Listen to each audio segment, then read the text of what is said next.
उन्होंने तय किया है। हमने देखा कई सोशल मीडिया में खबरें आई हैं। कल उन्होंने बिहार बंद का ऐलान किया है, हम उसका पूरी तरह से समर्थन करते हैं। उनका बिहार बंद में जाना बिल्कुल ही जायज़ है और हमारी पार्टी और हमको लगता है बिहार का सारा विपक्ष ज़रूर जो है सो इस आंदोलन के साथ जो है वह खड़ी है। आगे एमएलसी का चुनाव होने वाला है, बहुत बड़ा पैसे का खेल होगा, करोड़ करोड़ रुपये हमने पंचायतों के चुनाव में भी देखा है। इस बार कितने पैसे के खेल हुए, तो ये पैसे के खेल होंगे और बड़ी तैयारी है भाजपा जदयू के तरफ से। हम ये चाहेंगे कि भाजपा जदयू का जो गठबंधन है उस गठबंधन को एमएलसी के चुनाव में भी पूरी तरह से पराजित किया जाए। आप लोग क्या तैयारी है परिषद चुनाव में? हम तो बताया आपको, और हमारी पार्टी की राज्य सचिवमंडल की 5 तारीख को हमने बैठक बुलाई है, बहुत ही इम्पोर्टेंट बैठक बुलाई है।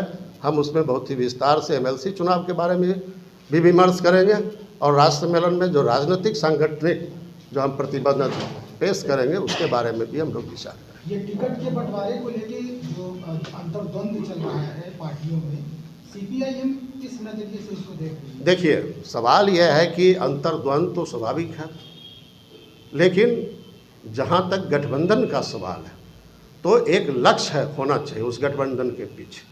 और हमारी पार्टी का आज देश के अंदर जो राजनीति है उसमें हमारा मुख्य लक्ष्य है हर जगह पे, चाहे बिहार हो या यूपी हो, भाजपा गठजोड़ को पराजित करना।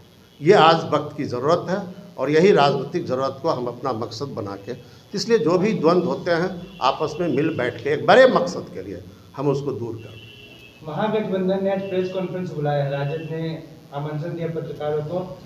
आप लोग को क्या इस बारे में कोई जानकारी कि आप लोग बुलाए गया उसमें जा रहे हैं आप लोग? बिल्कुल, प्रेस कॉन्फ्रेंस में हम लोग भी जाएंगे और प्रेस कॉन्फ्रेंस मुख्य रूप से आज जो है वो ये जो छात्र आंदोलन चल रहे हैं उनके ऊपर जो दमन हो रही है उसी मुद्दे पर केंद्रित। ये जो लेकर सहमति बनी है, हाँ, सीटों के लिए भी है क्या कुछ उसमें? नहीं, अभी तो कल का जो मूवमेंट है छात्रों का मूवमेंट, उस मूवमेंट पर ही ये जो है सो आज प्रेस कॉन्फ्रेंस हम लोग भी जानकारी हम लोग भी जाएंगे। ये खान सर पे भी एफआईआर कर दिया गया है। किसी पर भी एफआईआर हुआ गलत है। ये बढ़ते हुए आवाज़ को दमन करने का नीति है। ये कोचिंग वो तो छात्रों की ज़िंदगी बनाने के लिए उसको पढ़ाते हैं, उसको ट्रेनिंग देते हैं ताकि वो कंपटीशन में कम्पीट कर सके। इस तरह से दमन होगा, एफआईआर होगा, कौन कैसे हिम्मत करेगा?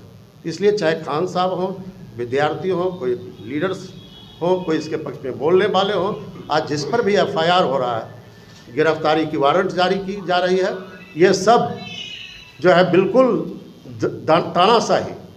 नीतीश जी अब भी उसी रास्ते पे जा रहे हैं।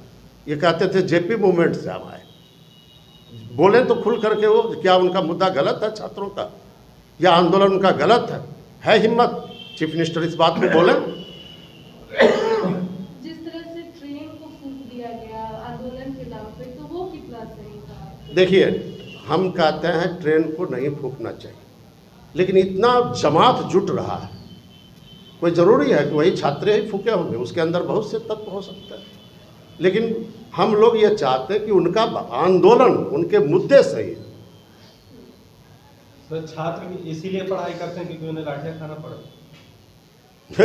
ये तो छात्र तो पढ़ते हैं उन अपने भविष्य के लिए, अपने परिवार की जो उनकी भावना है, उनकी आकांक्षा है, उनकी उम्मीद है। कहा कि एमएलसी चुनाव में जो है जेडीयू और बीजेपी पैसे को लेकर के जो है बढ़ावा दे रही है चुनाव में। आरजेडी पे आरोप लगा है कि उसके 4 ऐसे उम्मीदवार हैं जो उसमें पार्टी में शामिल नहीं है, फिर भी उसको जो है टिकट दिया गया। क्या वो टिकट जो है बिना पैसे के दिया गया?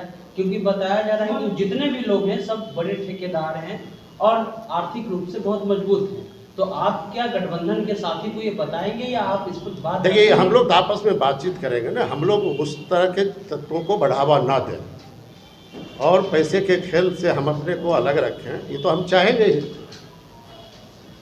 मेयर के चुनाव में लेफ्ट पार्टीज का इसमें स्पष्ट है कि हम ये जो पैसे का खेल हो रहा है पूरे इसमें, वो पूरे चुनाव को डिरेल कर रहे हैं और ये खाली करोड़पतियों और इसके लिए ये चुनावी मामला बन के रह गया है।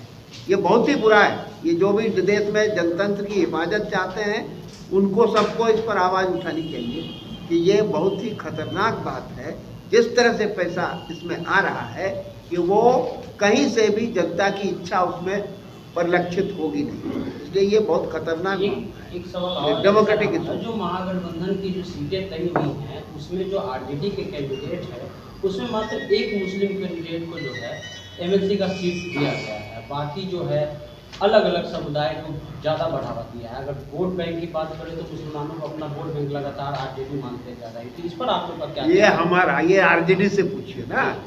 दिस इज, हम सीपीआईएम जो है वो आरजेडी का स्पोक्स पर्सन नहीं है भाई। हम अपनी सीपीआईएम का अपना पॉलिटिकल अंडरस्टैंडिंग। कांग्रेस से बात हुई? नहीं, सीपीआईएम जो है वो चाहता है कि भाजपा और जदयू गठबंधन को पराजित किया जाए। इस मसले पर नहीं, कांग्रेस से बात हुई आपकी? हम इस मसले पर कोई बात, हमारा यही है कि हम ऐसे तमाम लोगों के साथ सहयोग करेंगे जो भाजपा जदयू को हराने के लिए सक्षम होगा।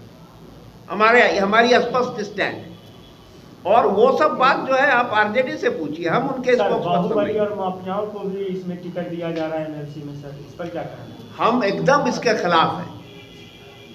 राजनीतिक लोगों को इस चुनाव में हिस्सा लेना चाहिए, उसके अलावा जो भी इस तरह के लोग आ रहे हैं वो पूरी तरह से जनतंत्र के लिए वो तबाही का कारण होगा। सर मेयर के चुनाव में सीधे जनता भाग लेगी, इस पे सीपीआई क्या करेगी? सीपीआईएम का स्पष्ट समझ है कि जो इससे इम्पावर्ड होगा आम लोग, और हम चाहते हैं कि उसको ये अधिकार मिले, हम उसके पक्ष में, हमारी पार्टी उसके पक्ष में।